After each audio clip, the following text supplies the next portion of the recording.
Vincent had spent 672 days rebuilding his dream car, a bright orange 1967 Camaro. Moving day should have been a new beginning. Until he saw her. Karen Brennan, HOA president, standing in front of his driveway like a guard dog. Arms crossed, eyes locked on his Camaro with pure hatred.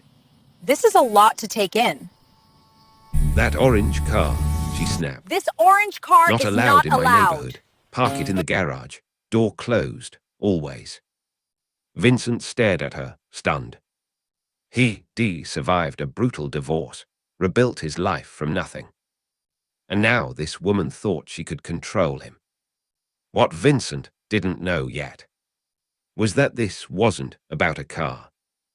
This was the first move in a war of lies, harassment, police calls, and a corruption scandal that would explode an entire community. A story of harassment, embezzlement, and community justice. Vincent Cole turned the key in the ignition, and the 1967 Camaro SS roared to life with a sound that made his heart swell.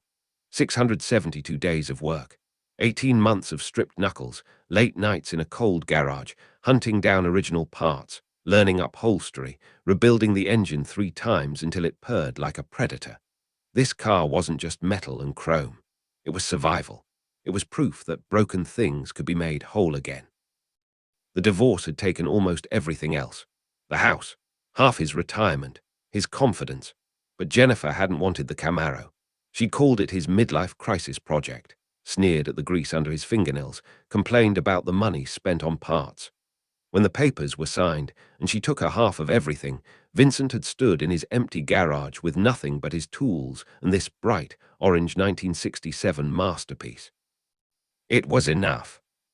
Now, at 41 years old, Vincent was starting over. New apartment, new neighborhood, new life. Willowbrook Estates wasn't fancy, just a middle-class subdivision with modest homes and a community pool. The HOA fees were reasonable, the rules seemed straightforward. His unit had a 2-car garage, which was all he needed for the Camaro and his work van. Vincent was a 3rd-generation mechanic. His grandfather had owned Cole's Auto Service until the day he died. His father had run it until retirement. Now Vincent owned it, employing 6 mechanics and serving the community his family had been part of for 60 years. He was proud of that legacy, proud of honest work done well. Moving day was a Saturday in April. Vincent had just finished unloading the last box when he noticed her. A woman stood on the sidewalk in front of his house, arms crossed, staring at his Camaro with an expression of pure disapproval. She was maybe 55, with severely cut blonde hair, expensive athleisure wear, and the rigid posture of someone perpetually offended. Vincent wiped his hands on his jeans and walked over, extending a hand. "Hi, I'm Vincent Cole. Just moved in." The woman didn't take his hand. "Karen Brennan, HOA president. I need to inform you of several violations." Vincent blinked. "Violations? I just got here." Karen pulled out her phone and began reading from a notes app. "Your moving truck blocked the street for 3 hours. That's a traffic violation. Your garage door has been open all day. That's a visual nuisance violation. And that vehicle," she pointed at the Camaro, "is not an approved color under HOA aesthetic guidelines." Vincent looked at his car, gleaming orange in the afternoon sun. "My car." Orange is not a neutral, approved exterior color. All vehicles visible from the street must be white, black, silver, gray, or navy blue. It's in the bylaws, Section 14, subsection C. It's a classic car, a fully restored. I don't care if it's a museum piece. It violates HOA standards. It needs to be kept in the garage at all times, door closed. I'm issuing you a written warning. 3 warnings result in a $500 fine. Vincent felt his jaw tighten. "Ma'am, with respect, I own this property. I have a right to park my car in my own driveway." Karen's expression hardened. "You own the property, but you agreed to HOA covenants when you purchased. Those covenants give me the authority to maintain community standards. The car goes in the garage, or you pay the fine. Your choice." She turned and walked away, heels clicking on the sidewalk. Vincent stood there, processing what just happened. He'd been in his new home for 4 hours, and he'd already made an enemy. Over the next week, Vincent tried to settle in. He parked the Camaro in the garage as requested, though it grated on him. He kept his garage door closed except when working. He was quiet, respectful, kept to himself. It didn't matter. Karen Brennan had decided he was a problem, and she was relentless. On Tuesday, he received a citation for unauthorized vehicle because his work van, clearly marked Coles Auto Service, was parked in his driveway. Karen claimed commercial vehicles were prohibited. On Wednesday, she cited him for excessive noise because she'd heard his air compressor at 7:30 in the evening while he was inflating a tire. On Friday, she left a notice that his trash bins were visible from the street, 10 minutes after trash pickup, before he'd gotten home from work to bring them in. Each citation threatened fines. Each one had Karen's signature and a tone of smug authority. Vincent tried to comply. He parked his work van at the shop.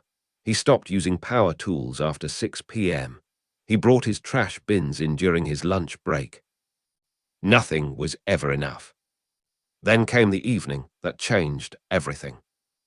It was a Wednesday in May. Vincent had gotten home from work around 6:30, tired and hungry. He decided to change the oil in the Camaro, something he did religiously every 3,000 miles, even though the car barely got driven. He opened his garage, pulled the Camaro out into the driveway so he had room to work, and slid underneath with a drain pan. He was beneath the car, draining oil, when he heard the sirens. 2 police cruisers pulled up fast, lights flashing. Vincent slid out from under the Camaro, confused, and found himself facing 4 police officers, hands on their weapons. "Show me your hands," one officer shouted. Vincent's blood went cold. He raised his hands slowly, oil dripping from his fingers. "What's going on?" "We got a call about a car theft in progress. Someone reported a black male stealing a vehicle from this address." Vincent's heart hammered. He looked around and saw Karen Brennan standing on her porch, phone in hand, watching. "This is my car," Vincent said carefully, keeping his hands visible. "I live here. I own this vehicle. Do you have identification?" "In my pocket, back left. Can I reach for it slowly?" The officer nodded. Vincent slowly retrieved his wallet and handed over his license. The address matched. The officer's posture relaxed slightly. "Do you have registration for the vehicle?" "In the glove box." They checked. The registration was in Vincent's name. So was the title, the insurance, the original bill of sale from the previous owner, a detailed restoration log with photos, and receipts totaling over $30,000 in parts and labor. The senior officer looked at everything, then looked at Karen, who was still standing on her porch. "Ma'am, is this your neighbor?" "I don't really know him," Karen said. "I just saw someone working on a car in the driveway, and it looked suspicious." "He owns the vehicle. He lives here. There's no theft." Karen's expression soured. "Well, how was I supposed to know? He's always working on cars. It's suspicious behavior." The officer's jaw tightened. Vincent could see the man understood exactly what had happened here. "Ma'am, filing false police reports is a crime. This man was working on his own property. You wasted department resources." "I didn't file a false report. I reported suspicious activity. That's my right as a concerned citizen." The officer turned back to Vincent. "Sir, I apologize for the inconvenience. You're free to go about your business." After the police left, Vincent stood in his driveway, shaking with adrenaline and rage. He looked at Karen, still on her porch. She smiled at him, actually smiled, then went inside. Vincent understood in that moment that this wasn't about HOA rules or orange cars or noise complaints. This was about power. This was about someone who decided he didn't belong, and she was willing to weaponize anything, including his race, to make his life hell. That night, Vincent couldn't sleep. He kept replaying the moment when 4 officers had surrounded him, hands on weapons, because a woman had lied. He'd done everything right, complied with every instruction, stayed calm. But he'd still been seconds away from a situation that could have ended very differently. By morning, Vincent had made a decision. He wasn't leaving. He wasn't backing down. But he wasn't fighting this battle blindly. He went to the hardware store and bought security cameras, professional grade, high resolution, with night vision and audio recording. He installed them covering every angle of his property: driveway, garage, front door, side yard, backyard. Then he started documenting everything. Every citation Karen sent, he scanned and saved with timestamps. Every interaction he logged. Every email, every notice, every complaint, all of it went into a detailed file. He also started talking to neighbors. Frank Martinez lived 3 houses down. He was a mailman, mid-50s, with a friendly face and a knowing look when Vincent mentioned Karen Brennan. "Oh yeah," Frank said, standing on his porch with a beer. "Karen's been a nightmare for 7 years. She's run off at least 12 families that I know of, harasses them with violations until they can't take it anymore, then they sell. Why hasn't anyone stopped her?" "People try. She's got allies on the HOA board. Her husband used to be on the city council before they divorced. She threatens anyone who opposes her with legal action, fines, whatever she can throw at them. Most people just want peace. They move on." "What about you? She ever come after you?" Frank snorted. "Oh yeah, tried to fine me for my mailbox being non-regulation. I told her the US Postal Service has regulations about mailboxes, and mine meets them, and her HOA rules don't supersede federal regulations. She backed off, but she's been cold to me ever since." "Anyone else she's targeted?" "Diana Chen, 2 streets over. She's a forensic accountant.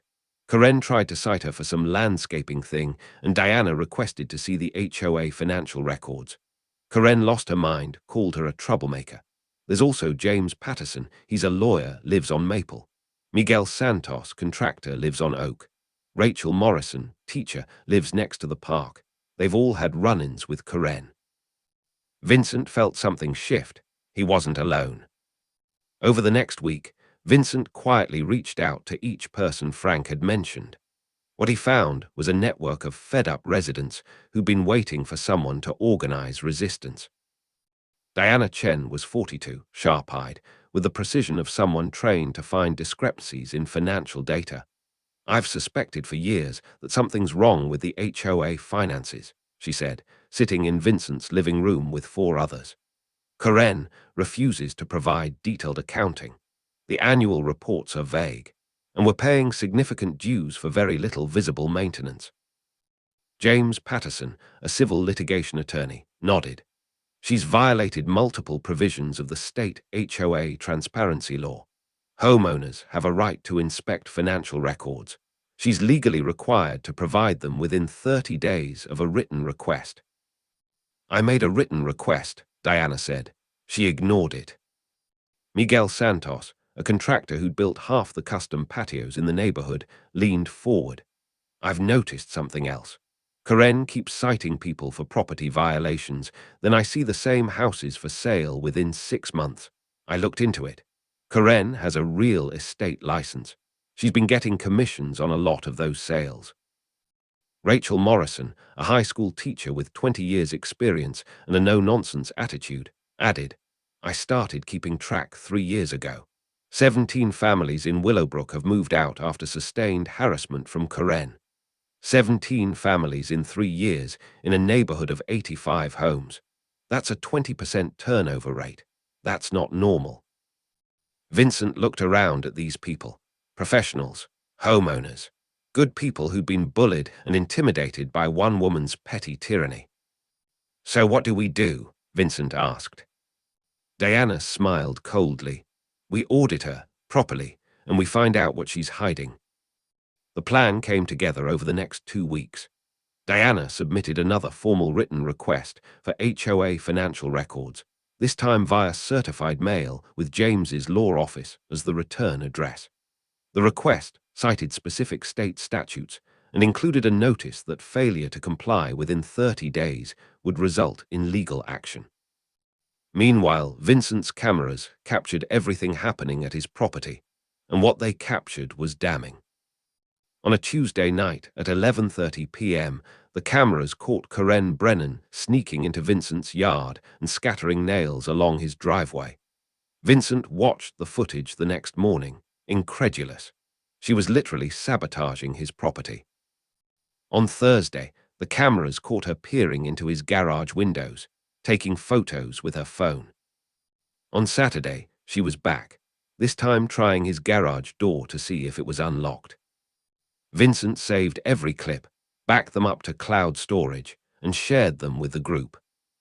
"This is criminal trespassing," James said, reviewing the footage. "Multiple counts. And the nails, that's vandalism, possibly reckless endangerment. Vincent, you need to file a police report." Vincent filed the report. The police came, watched the footage, and went to speak with Karen. She denied everything, claimed the footage was doctored, and threatened to sue Vincent for defamation. The police didn't arrest her, but they documented everything and told Vincent he could pursue charges if he wanted. Then Karen escalated. She created a private Facebook group called Concerned Willowbrook Residents and began posting about Vincent. The posts claimed he was running an illegal auto repair business from his garage, that he was bringing dangerous criminal elements into the neighborhood, that his aggressive behavior made families feel unsafe. Someone in the group, Vincent suspected it was Bate Tors, Karen's timid assistant treasurer, screenshotted the posts and sent them to Diana, who forwarded them to Vincent. The posts were thinly veiled racism, references to those people, implications about crime, dog whistles that anyone could recognize. Vincent felt sick reading them, but he also felt his resolve harden. "She's trying to turn the neighborhood against me," he told the group at their next meeting, now held at Diana's house. "She's done this before," Rachel said quietly. "When the Martinez family lived on Birch Street, she started rumors that they were dealing drugs because they had a lot of visitors. They weren't dealers, they just had a big family that visited on weekends. But Karen made their lives so miserable they left." "This ends now," Diana said. She looked at James. "Can we force the financial disclosure?" "We are past the 30-day window. Yes, I can file a motion to compel, but that takes time." "What if we go around her?" Miguel suggested. "The HOA account is at First National Bank, right? I know people there." Diana's eyes lit up. "We don't need Karen to give us the records. We can request them directly from the bank if we have standing as HOA members. James, can you draft something?" "Absolutely." Within 3 days, they had a formal request submitted to First National Bank, signed by 15 homeowners, requesting copies of all HOA account transactions for the past 5 years. The bank, legally obligated to comply with the request from verified account stakeholders, provided the records. Diana spent an entire weekend analyzing them. What she found was staggering. On Monday evening, she called an emergency meeting of the resistance group, now numbering 23 residents. She spread printouts across her dining room table. "Karen Brennan has embezzled at least $118,000 from the HOA over the past 5 years. The room went silent. Diana continued, pointing at highlighted transactions. "Here's how she did it. She created 3 shell companies: Willowbrook Maintenance Services, WB Property Management, and Estates Consulting Group. All 3 companies are registered to a PO box, and all 3 list Karen as the registered agent. She's been billing the HOA for services these companies supposedly provided: landscaping, pool maintenance, community management, consulting fees. Except none of these services were actually performed." "How do you know?" someone asked. "Because I cross-referenced the dates. Look at this entry. Willowbrook Maintenance Services billed the HOA $8,000 for emergency pool repair in January of 2021. But I have photos from that month showing the pool was drained for the winter and wasn't even open. There was no emergency repair. She pulled out more documents. Here's another. WB Property Management charged $6,000 for landscape redesign consultation in March of 2022. I contacted every landscaping company in the county. None of them did any work for the HOA that month. The consultation never happened. It's all fake, James said, staring at the papers. All of it, and there's more. Look at these ATM withdrawals. Every month, Karen withdraws the maximum amount from the HOA account ATM. $2,000 a month, every month, for 5 years. That's another $120,000. But there's no documentation of what that cash was used for. No receipts, no accountability. Miguel looked physically ill. We've been paying dues this whole time. Where did that money go? Into Karen's pocket, Diana said flatly. But here's what's really interesting. Look at this transaction from her personal account. She pulled out another statement. Karen paid her divorce attorney $47,000 last year. 3 weeks before that payment, there was a withdrawal from the HOA account for $47,000, labeled Emergency Community Repairs. There were no emergency repairs. She used HOA funds to pay for her divorce. Rachel was furious. We can destroy her with this. There's one more thing, Diana said quietly. Karen hasn't paid her own HOA dues in 14 months. According to the bylaws, she loves to quote, any homeowner more than 90 days delinquent can have a lien placed on their property. She's 520 days delinquent. Her house should have a lien on it. Why doesn't it? Vincent asked. Because she's the one who would file the lien. She's been exempting herself from the rules she uses to terrorize everyone else. James stood up. We have enough for criminal charges. Embezzlement, fraud, theft. We need to go to the police. And we need to call an emergency HOA meeting, Frank added. Get her removed from the board. She'll fight it, someone said. Vincent spoke up. Let her fight. We have evidence. We have witnesses. We have the law. She's done. But Karen Brennan wasn't going down without a fight. When she found out the bank had released records, she went ballistic. She called every person she suspected of being involved, threatening lawsuits, fines, and criminal charges for harassment and conspiracy. When that didn't work, she tried bribery. She approached Frank privately and offered to forgive all his past citations and pay him $2,000 if he stopped helping Vincent. Frank recorded the conversation and gave it to James.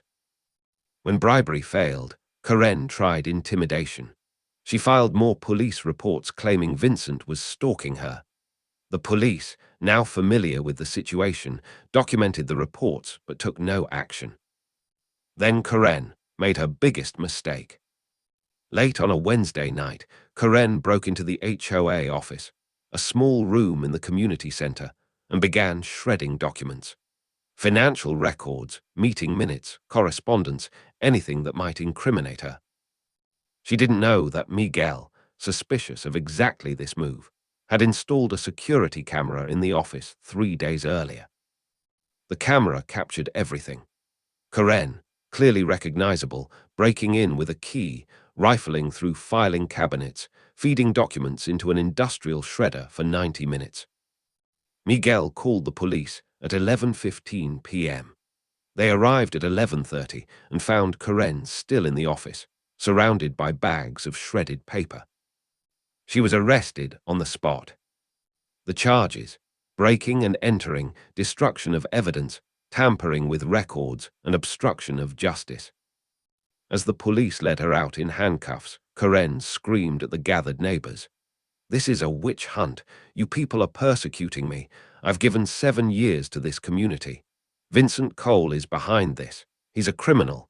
He doesn't belong here. Vincent stood on his porch, watching silently. He didn't need to say anything. The evidence spoke for itself.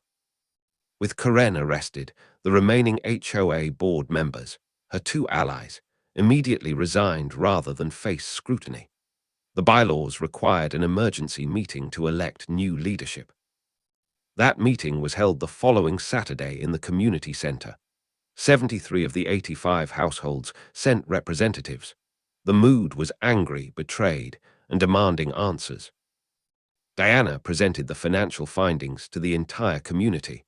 The numbers were projected on a screen.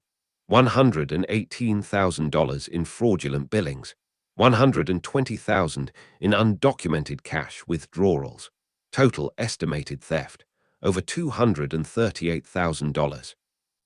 The community gasped, people shouted, some cried. These were middle-class families who'd paid hundreds of dollars in monthly dues, believing the money was maintaining their neighborhood.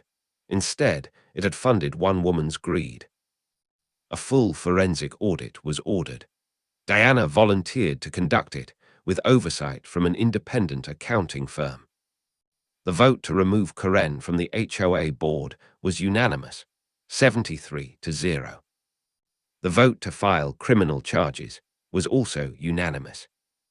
The vote to pursue civil action to recover stolen funds was also unanimous.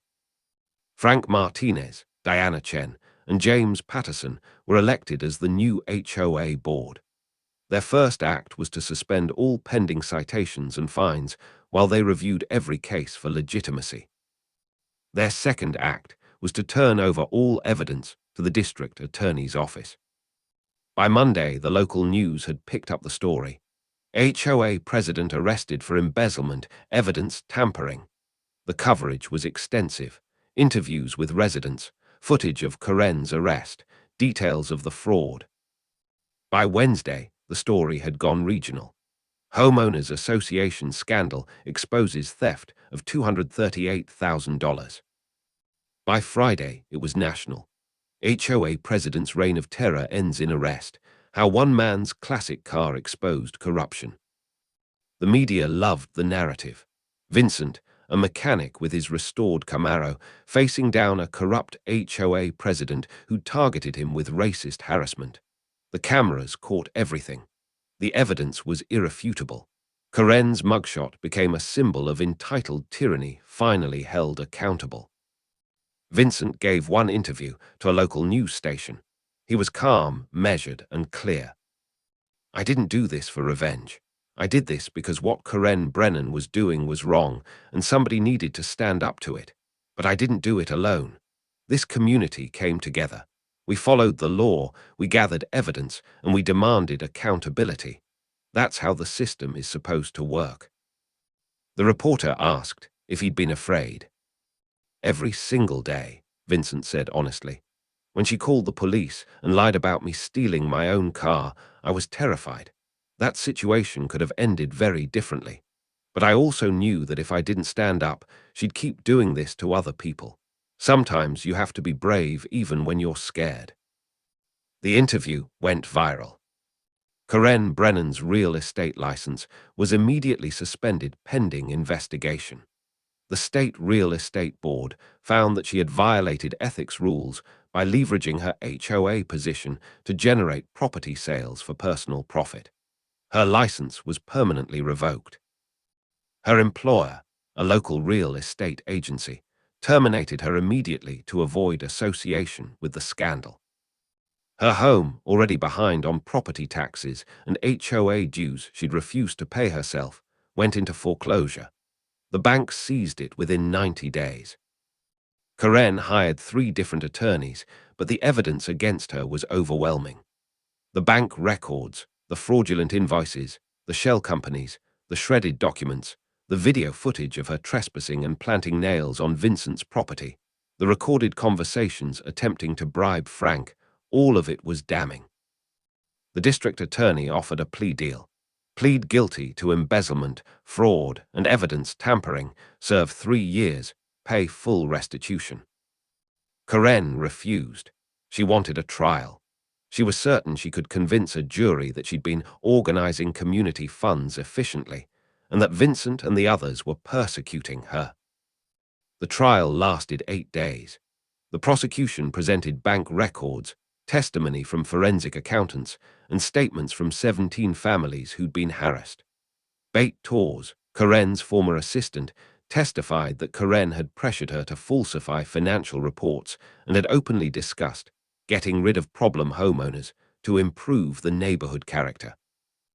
Most damning of all, Bate had recorded a conversation from 2 days before Karen's arrest. In it, Karen admitted that she'd had to borrow from the HOA account to cover personal expenses, that she planned to pay it back eventually, and that if anyone found out, she was going to blame it on Bate and leave the state. The recording played in open court. Karen's face went white. The jury deliberated for 4 hours. Guilty on all counts.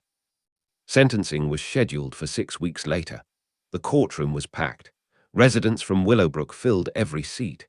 Vincent sat in the front row with Diana, Frank, James, Rachel, and Miguel. The prosecution requested the maximum sentence under state guidelines: 6 years in prison, full restitution, and 5 years of supervised probation. The defense pleaded for leniency, claiming Karen had been under stress from her divorce, that she'd made mistakes, but not with criminal intent, that prison would be too harsh. The judge, a stern woman in her 60s, asked if anyone wanted to make a victim impact statement. Vincent stood. He approached the podium and looked directly at Karen for the first time since the trial began. "Your Honor, my name is Vincent Cole. I'm the mechanic with the orange Camaro that started all of this. I'd like to say something, if I may." The judge nodded. Vincent took a breath. 7 months ago, I moved into Willowbrook Estates to start over after a difficult divorce. I was looking for peace, for a quiet place to rebuild my life. Instead, I encountered someone who decided from the first day that I didn't belong, not because I'd done anything wrong, but because of who I am and what I look like. Karen Brennan harassed me with fake citations. She called the police and lied, claiming I was stealing my own car, putting me in a situation where I could have been hurt or killed. She trespassed on my property. She sabotaged my driveway with nails. She tried to turn my neighbors against me with racist insinuations. She weaponized her authority, her privilege, and the systems that are supposed to protect us, and she used them as tools of intimidation. But this case isn't just about what she did to me. It's about what she did to an entire community. She stole nearly $250,000 from families who trusted her. She drove out 17 families with systematic harassment. She corrupted the very idea of what a homeowners association is supposed to be: neighbors coming together to maintain and improve their community. Instead, she turned it into her personal fiefdom, a place where she had power and everyone else had to submit or leave. And when we dared to stand up to her, she tried to destroy evidence, bribe witnesses, and flee rather than face accountability. Your Honor, I don't stand here asking for vengeance. I stand here asking for justice. Real justice. The kind that says no matter who you are, no matter what position you hold, you don't get to abuse power. You don't get to steal from hard-working families. You don't get to ruin lives because it makes you feel important. Karen Brennan had 7 years to do the right thing. 7 years to be honest, to serve the community she claimed to care about. Instead, she chose greed and cruelty. I'm asking this court to make clear that those choices have consequences. Vincent returned to his seat. The courtroom was silent. The judge looked at Karen. "Ms. Brennan, do you have anything to say before sentencing?" Karen stood, and for a moment, Vincent thought she might actually apologize, might show some remorse.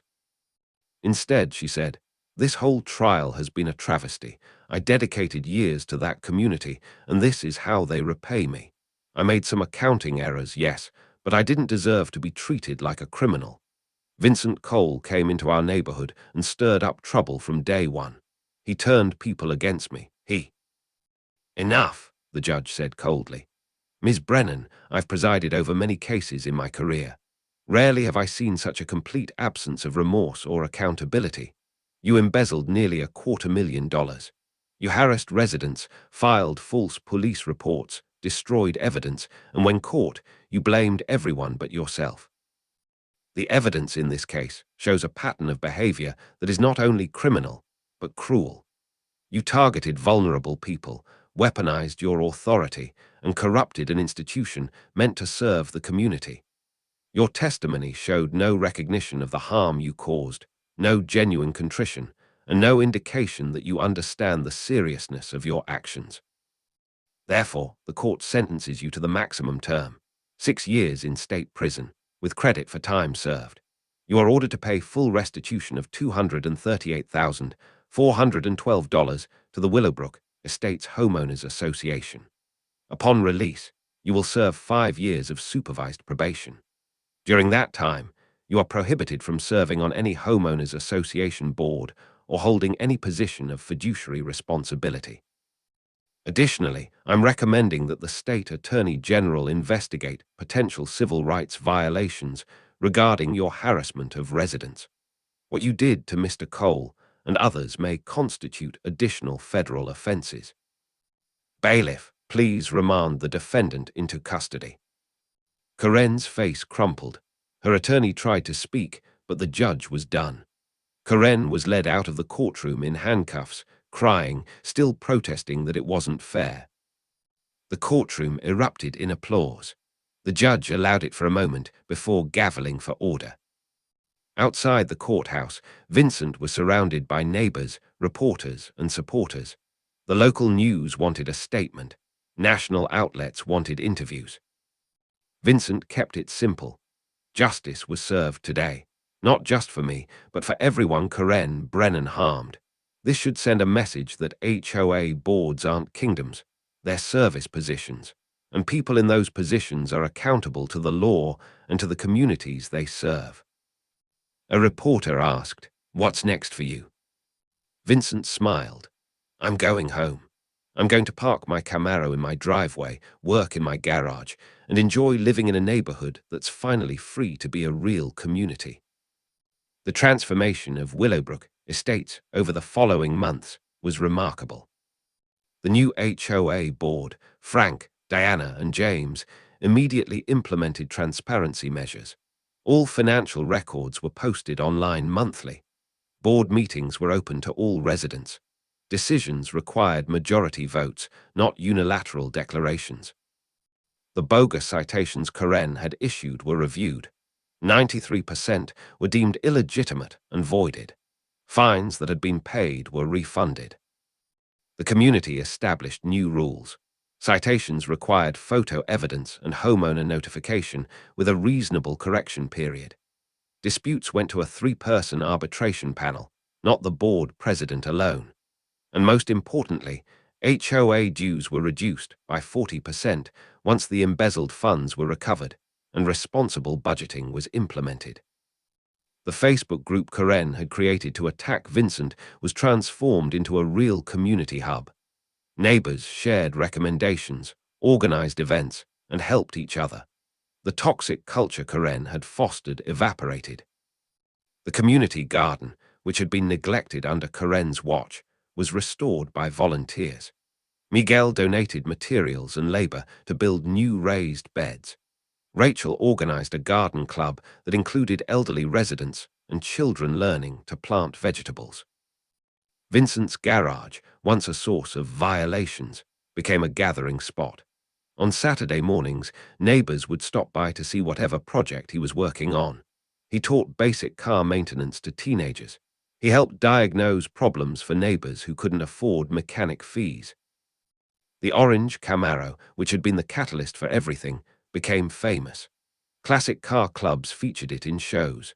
Vincent drove it in the local 4th of July parade with a banner thanking the Willowbrook community. Children asked to take photos with it. And Vincent found something he hadn't expected: friendship, community, and healing. Diana Chen, the forensic accountant whose determination had exposed Karen's fraud, became one of Vincent's closest friends. They had coffee every Sunday morning, talking about everything from financial regulations to classic rock to the challenges of rebuilding after divorce. 6 months after the trial, Diana and Vincent started dating. It began casually, but deepened into something real. Both had been hurt before. Both had rebuilt themselves. Both understood that strength came from standing up when it mattered. On a Saturday evening in October, Vincent and Diana sat on his porch, watching the sunset, surrounded by neighbors gathered for a block party. Children played in the street. Music drifted from someone's speakers. The smell of grilling filled the air. Frank walked over with beers. "Hell of a thing, isn't it?" "What's that?" Vincent asked. "This community, real community. Not Karen's version where everyone's afraid and divided. This, people actually caring about each other." James joined them, raising his bottle. To Vincent, who didn't back down. "To all of us," Vincent corrected. "We did this together." They drank to that. Meanwhile, 300 miles away, Karen Brennan sat in a prison cell, working in the laundry facility for 37 cents an hour. Her orange jumpsuit was a cruel irony she didn't appreciate. Her days consisted of monotonous labor, her nights of staring at concrete walls. Her appeals had been denied, her reputation was destroyed, her real estate career was over, her marriage had ended, her house was gone. The friends who'd supported her had abandoned her when the evidence became undeniable. She had nothing left but years of incarceration and the weight of consequences she still couldn't accept as her own fault. Back in Willowbrook Estates, life moved forward without her, better without her. The neighborhood had rediscovered what it meant to be a community, not a dictatorship, not a hierarchy of power and fear, but actual neighbors, helping each other, building something better together. Vincent's story inspired HOA reform legislation across the state. New laws required annual independent audits for all homeowners associations with budgets over $50,000, mandatory financial transparency, term limits for board members, formal appeal processes for citations, protections against retaliatory enforcement. Vincent testified before the state legislature, bringing his documentation, his evidence, and his story. The bill passed with bipartisan support and was signed into law. He received letters from people across the country facing similar situations. He couldn't help everyone, but he shared what he'd learned. Document everything, know the law, find allies, and don't back down from bullies. Some battles he couldn't fight, but his example gave others the courage to fight their own. A year after Karen's sentencing, Vincent organized a community celebration at Willowbrook Estates. It marked the official reopening of the community center, which had been renovated using properly managed HOA funds. The center now housed a gym, a library, meeting rooms, and a workshop space where Vincent taught basic mechanics to anyone interested. The walls displayed photos of the neighborhood's history, including a section documenting the fraud investigation and recovery, making sure future residents would know what had happened and why transparency mattered. At the celebration, Vincent stood before his neighbors and spoke. A year ago, this community was controlled by fear. People were afraid to speak up, afraid to challenge authority, afraid to stand together. One person had convinced us we were powerless. But we weren't powerless. We had the law, we had each other, we had the courage to demand better, and we proved that corruption loses when good people refuse to accept it. This community center represents what we've built together, not just a building, but a commitment to each other, to transparency, to fairness, to actual community, not tyranny dressed up as homeowner protection. I came here a year ago broken from a divorce, looking for peace. What I found was a fight I didn't want. But I also found something I didn't expect. I found all of you. I found people willing to stand up.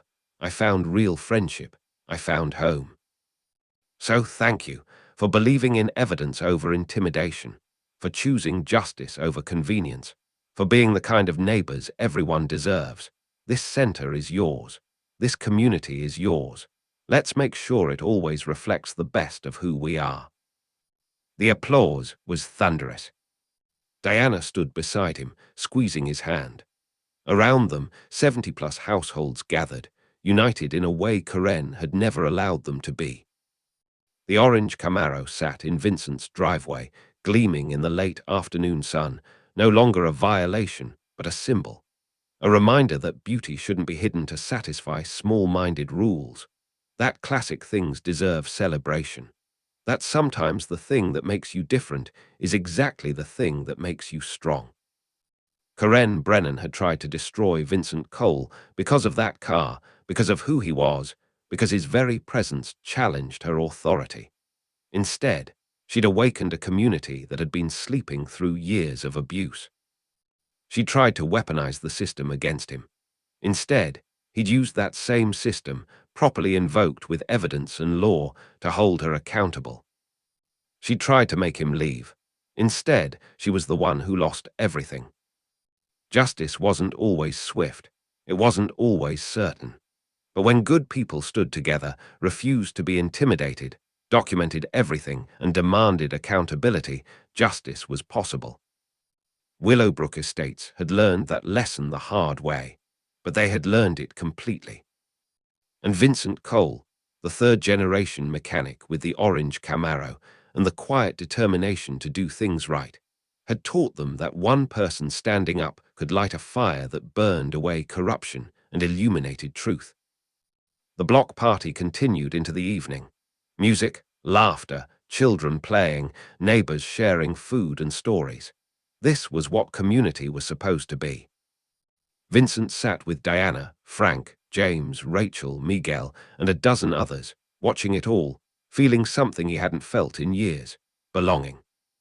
He'd fought for his home, he'd won it, and now he was finally truly home.